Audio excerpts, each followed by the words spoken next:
This is Pete Moore on Halo Talks NYC, coming in from Arlington, Virginia, an entrepreneur who's turned workout cards into a platform that is serving thousands of people. Hewitt, Tomlin, thanks for being on the show. Thanks for having me today. Awesome. So look, you've dedicated your life here to Team Builder, and you got some other things going on in other tertiary markets, which we're all about the Halo sector. So give us a little background on how you got involved here and how you wake up every day passionately knowing that you're going to change a lot of lives. Just might take a little time. Yeah, no, I'm good at the short version, so don't worry about that. Look, my business is a post-iOS business. The iPhone came out my freshman year. I played college football, and my teammate and I realized that the strength coach is building workouts on Excel. With the advent of the iPhone, this was something that could be done better for the coach and for the athlete. Sure. The Team Builder originally was a distribution system for collegiate strength coaches. What ended up happening was the modality of training like an athlete in a team setting really took off in the private sector. CrossFit really popularized barbell training.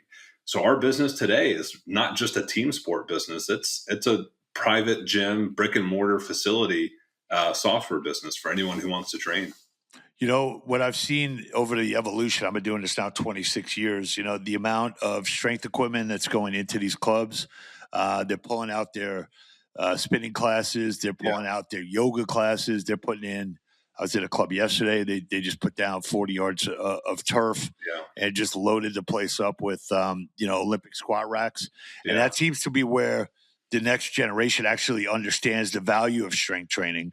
And if you're going to get your cardio, you could get it, by steps and, things that are maybe a little more rudimentary, but you can't really replace the strength training component to get stronger and bigger. When you started this out and kind of looked at the market, and I'll give you a little background, in 2000, I started up a software company, but it was just way ahead of its time. What are some of the things that you've been excited about when you either talk to strength coaches now, where they're not, necessarily wed to their 3-ring binder and they're not wed to their Excel sheet, that they're actually embracing this and you're not trying to educate them on technology, which kind of what we were doing 26 years ago. It wasn't a fad. Yeah. Well, I think that excitement has kind of come and gone. I started Team Builder 13 years ago, and the initial chasm to cross was getting coaches off of Excel and off of pen and paper onto a SaaS portal. And look, you know as well as anyone that things move quickly. Now it's less about getting coaches onto a SaaS portal and turning our Web 2.0 SaaS portal, if you will, into something that is leveraging AI, for example. Coaches, the early adopters, are very interested in using AI as sort of a co-pilot, like an assistant coach to audit programming, to just leverage themselves. And that chasm will probably be crossed pretty quickly as long as we do a good job with it. But the idea is that, look, if a coach is like any other profession, if you have a 20-year work history expertise and you're still doing work that is sort of commoditized, right. If AI can do it for you, then you further leverage your expertise, whether that be coaching or designing programs or what have you. That's really what's exciting for my industry right now. Are there more trainers that are not questioning the AI or not questioning like the templates or the periodization schedules? When we started, there were guys that said, well, this is not my philosophy. Has the philosophies kind of somewhat merged into like, look, there's a best practices and there's a way to do this. And here's the results that you get, that you're not maybe going up against somebody's, belief system or like their education system. I don't know if I'm asking the right question, but is there less like, I got to customize this to the point where I'm doing something completely different, or I'm like got a new modality that I'm trying to, leverage myself or my personal brand? Look, I see what you're getting at here. It's going to be a hard needle for a company like mine to thread. I mean, we could very well come up with the capability of just creating programming from scratch. If we're doing it for the first year strength coach, I don't think we're necessarily doing that coach a favor. That coach, like a freshman in college, needs to be creating their own programs, running them, understanding why did it work, why not, how did the athletes feel about this. Just like a freshman who's writing a paper needs to write a paper from scratch and not use Chat GPT to create a paper. Later on in life, when you're 20 years into this, maybe 10 years, I don't know, then you can say, look, I can tell a good program from a bad one. I can use AI here to help me out with the knowledge and expertise that is actually not doing any harm or not cutting corners as far as my profession goes. Kind of like how you and I probably use AI at work today. We're not going to do it to do novel things that we don't understand, but we will leverage them to do things that we feel confident in auditing and not necessarily having to originate from Right. scratch. Yeah. Right. When you take a look at over time, it used to be, a health club would have like 8 or 10% of the members maybe Mm. in personal training. With the advent and the implementation of Team Builder or other programs that you're involved in, what percentage, usage or like, what percentage of the people do you think are actually using technology now? Has it hit a tipping point of maybe even over 50% where people back in the day would say, like, you crazy, like it's always going to be what the personal training percentage is. I think it's over 50%. Yeah. Now, like, mind you, I'm in the biz, and my anecdotal experience here in Arlington, Virginia, this is like Fit Central. So, of course, the trainers at my lifetime are probably using these apps. The clients probably really like them. But all that aside, True Coach really came onto the scene and broke through with the one-on-one training. Trainer Eyes is sort of like the stagnant default. No offense to Trainer Eyes. Right. And then programs like Everfit, who I love personally, by the way, are doing a really good job in one-to-one training. So I think one-to-one training for a personal trainer is table stakes. If you're not doing it, maybe your clientele is really boutique, really high-end, hands-on, older, something. But if you're in the middle of the spectrum as a personal trainer, if you're not using an app, I think you're leaving something on the table. Yeah. And then do you see, after COVID, there were a lot of trainers that said, hey, I'm just going to go and build my own, business and I'm not going to have to partner with a health club or I'm not going to even show up at the health club anymore. I'm going to go and, rent out space.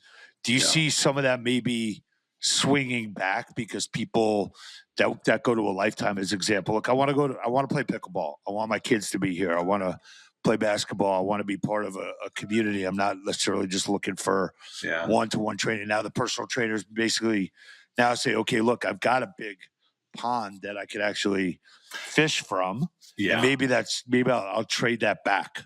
Yeah. It really comes down to customer acquisition. Yeah. Lifetime is providing you a big pond of, in their case, affluent potential customers. When you are on your own, you're responsible for your own pond and your own customer acquisition. Perhaps you can build a good starting business doing that. Scaling is where it gets hard. I've met many trainers who hit their initial 20, 30, 40 clients. And then from there, it's really difficult to take the next step because it's not just you and being accountable to your personal services. It's maybe delegating your services, building a brand other than your person. And when you hit that, then you might see someone sort of hit a wall. And it really takes someone special, I think, to grow beyond that as far as personal training and brand building. So I ran a software company back in 2000, 2003 with some guys in Arizona, and the software was never done. There was always more things and bells and whistles. So as you look at Team Builder, how do you prioritize what the next, version is or what the next update is? We used to be able to have a version update that was, once a quarter or, once every 6 months. And now it seems like on almost every app you go on every 3 or 4 weeks, there's like a new update. Yeah. You hit your your password protection, upload it. So how do you from talking to the entrepreneurs out there, how do you kind of manage nice to have, need to have, continuous improvement, or to say, hey, look, I got to let people kind of digest what the last update was and not just keep like adding stuff onto this thing, because at some point it just gets like I might lose what I was trying to do in the first place. Yeah. So I can tell you have a background in the software because you're mentioning a lot of very good principles there. we are an example of a company that ships a lot of product, i.e., we ship a lot of updates. Right. And my partner and I more recently have sort of understood that we probably ship too much product. We've been erring on the side of putting out a lot, and we have to think about the fact that we're a 13-year business now. We're not, in other words, we're not early. We're not early stage. We're not a newcomer. We're sort of established. And what we've done is we've left some technical debt, and not back end technical debt, but we've had these functions that are core to our platform that haven't been really readdressed in favor of creating new things. So he and I in 2026 have made a recommitment to invest in the quality of life of our existing users by taking these very core existing functions and re-examining them as opposed to creating new. So fewer new initiatives and much more consolidation and tinkering on what it exists already is sort of the, as a business leader, I'm learning as a stage of a company that my company is now in. Right. So one of the things that, as an adjunct to that, when we took a look at some of the software companies that were providing personal training to space and the company that we had, we had pretty high attrition. It was like Yeah. almost like 100%. It was like I remember it's like 8.2% a month. Yeah. Some of that we viewed as like an issue, and some of it we viewed as, look, there's always new people coming in every month, and maybe what we're providing is not necessarily, to a potential investor or to even to ourselves. Maybe our goal is not to track, the retention. Maybe it's to track how many people we've helped, because the attrition's really maybe outside of our control or outside of Yeah. like the behaviors that we as like a B2B to C software company can really impact. So Yeah. what's your view on that as like a KPI or something that you say like, hey, maybe that's not my problem. Like I've got people using my software and Yeah. I want them to use it the way they want to use it. And if Yeah. they can help somebody for 3 months, awesome. Yeah. They don't have to be on the software for 3 years. Yeah. How do you think about that? Well, look, I'm a founder, which is different than if I was an investor. If I'm an investor, I would love for my software asset for its customers to grow in terms of revenue 15% a year, right? That's inflation plus S&P 500. However, I'm not an investor. I'm a founder. I'm not necessarily looking to be really efficient at expanding revenue out of my existing customers. What I want as a founder is a very enthusiastic and loyal customer base. And with an enthusiastic and loyal customer base that I'm really in tune with, I probably can create an opportunity to build more things for them that they're willing to pay inflation plus S&P 500 for on a year-over-year basis. So I think it definitely starts with quality of life. And when you bring a customer in, don't have a company culture that is so overly fixated on the next customer. Once a customer is in, they should be treated with a higher priority than the next customer, because this is someone who can potentially stick around for a long time. And just last week, I was speaking with a customer who I calculated on the phone with that person. He had been a customer for 10 years, Wow. which is really unbelievable, because a 10-year customer doesn't go 10 years just paying you your software fee. They talk to a lot of people in 10 years. And that one customer is probably responsible for referring a lot of other customers that amounted to more than inflation plus S&P. Yeah. So we've been an investor in, I don't know, probably 10 companies across the Halo sector. I'd say 2 of them are great investments. 8 of them were, experiments that didn't go well. Given that you haven't taken in any VC money, and you kind of could set your own, goals of success, whether that's your 15% or, Yeah. hey, I've got X amount of clients that have been around for 10 years, and I've probably kept a lot of people alive. I've created relationships that didn't exist before. How do you and your partner, maybe this is, I'm going to get deep for a second or get like entrepreneurially emotional, but like, Yeah. how do you kind of gauge your own success to be like, yeah, okay, this company raised $50 million and they just lost all 50 because, they don't give a shit about anything except trying to have revenue growth. And at some point, this story will be told that it's probably not going to end well for Yeah. anybody in there. Versus saying like, hey, I got a disciplined company. We're helping these amount of people. I don't have any external factors except the ones that I put on myself. I was watching something by Tony Robbins the other day that you think everyone externally is a trigger, but you're the trigger that let them trigger you. So Uh, like it's in your head type of thing. So how do you give us like a little insight to being an entrepreneur for this long and say, hey, my goals might not be what it says they should be. It's what I want them to be. yeah. Well, thank you for asking the question because that's really core to what's happening in an entrepreneur's brain and Yeah. and their heart, right, with their business. Yeah, look, there are folks who, and no one's right or wrong, right? At this stage, you have a great opportunity to create a lot of enterprise value. Not wrong, they're correct. And then there are folks, and my mentors in this camp. Um, you're doing something really cool, and what that's allowed you to do is do something even cooler, right? He's talking in terms of impact and those things, and it really comes down to a lot of self reflection. What do you want for yourself?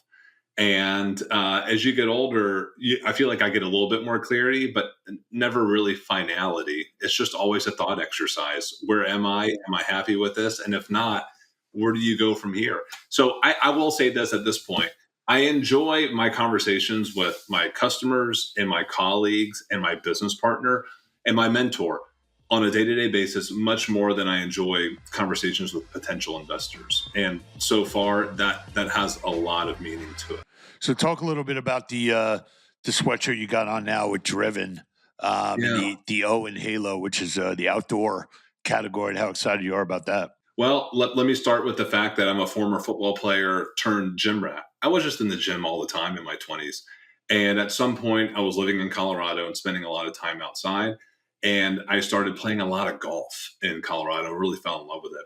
And I found like a different aspect. This is part of Halo, right? I was the health and fitness guy in the gym. And I'm like, what's the point of being the gym rat if I can't go express my athletic qualities somehow? And golf was that for me. So lo and behold, a couple of years ago, I met a founder who was creating Driven, which is a fitness app for golfers. And it's about taking an athletic approach to golf, which I love because golf instruction has been all biomechanical. And I've seen a lot of good athletes look like not athletes when they swing a golf club. And Driven to me is like taking athleticism and golf and merging them. And I just fell in love with the business. So now I invest in and support this Driven business as it brings athletic performance training to the golf community. And are you leveraging anything from Team Builder or Mentor or actual like technical software? Not technical because the Driven app in its own right is a very good app. I actually got involved with the business as a de facto mentor to the founder, and Okay. before stepping in as an investor and somewhat of an operator and advisor.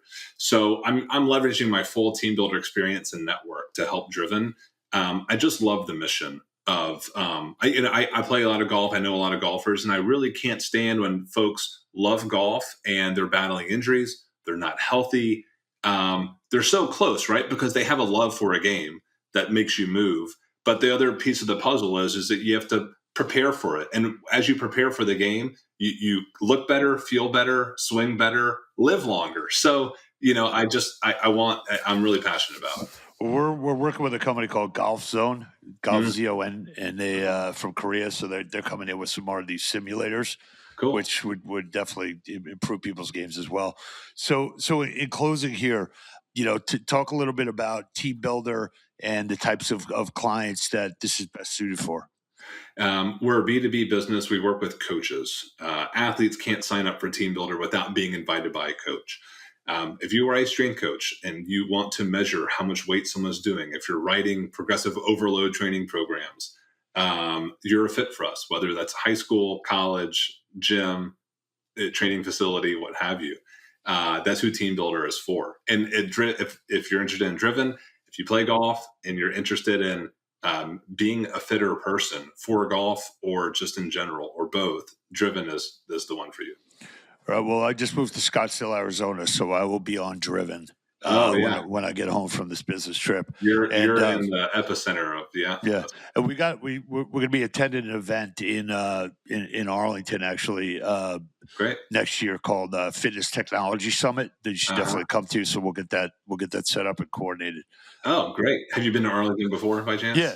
I've Yeah. been down. Yeah, Yeah. good. Whoever does the rankings every year, Arlington is up there and, fittest cities in America. Yeah, And it's so true. You have a lot of type A personalities living here with college degrees. And for some reason, Arlington has just always been like fitness is like another badge on your resume, right? that's What great. you do, where do you go to the gym. And you know what? There's worse things to have than that. Yeah, no, I mean, some of the top boutique fitness studio concepts have come out of that corridor. So, all right, man. Well, awesome, great to have you on the show. Good talking to you, man. Congrats on what you built, and keep waving the Halo flag for us, and we'll make big change. Thanks for having me on. Such a great man. platform. Awesome. I appreciate it. Good talking, bro.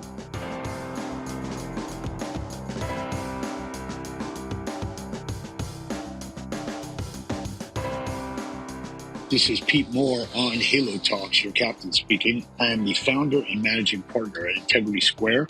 We've been around now for 15 and 1/2 years. We have been helping people like yourselves get capital, do mergers and acquisitions, consulting, strategic advice in the health, active lifestyle, and outdoor Halo sector, trying to help as many entrepreneurs as possible get to the next level and take that inflection point and be the force behind your growth. We are helping companies that have at least $3 million of EBITDA, around $10 million of revenue, and we are positioned to help you get institutional growth capital or to negotiate deals with strategic partners. If you go to integritysq.com/ISQ, you can see our capabilities deck. Happy to set up a consultation at any time that is free of charge, and we look forward to you helping solve obesity, loneliness, and diabetes. Go Halo.